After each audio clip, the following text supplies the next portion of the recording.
NDA তিনিজনকৈ সাংসদ বৃদ্ধি হ'ল, ৰাজ্যসভাৰ সাংসদ বৃদ্ধি হ'ল আৰু বিৰোধীৰ প্ৰাৰ্থী নাই যেতিয়া, গতিকে তিনিজনেই বিজয়ী বুলি ক'ব পাৰি।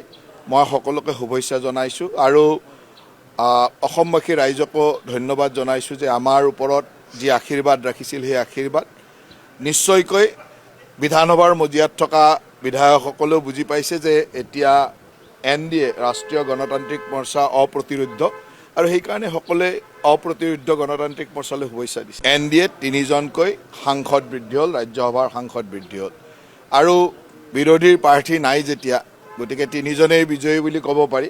মই সকলোকে শুভেচ্ছা জনাইছোঁ আৰু অসমবাসী ৰাইজকো ধন্যবাদ জনাইছোঁ যে আমাৰ ওপৰত যি আশীৰ্বাদ ৰাখিছিল সেই আশীৰ্বাদ নিশ্চয়কৈ বিধানসভাৰ মজিয়াত থকা বিধায়কসকলেও বুজি পাইছে যে এতিয়া NDA ৰাষ্ট্ৰীয় গণতান্ত্ৰিক মৰ্চা অপ্ৰতিৰোধ্য আৰু সেইকাৰণে সকলোৱে অপ্ৰতিৰোধ্য গণতান্ত্ৰিক মৰ্চালৈ শুভেচ্ছা দিছে।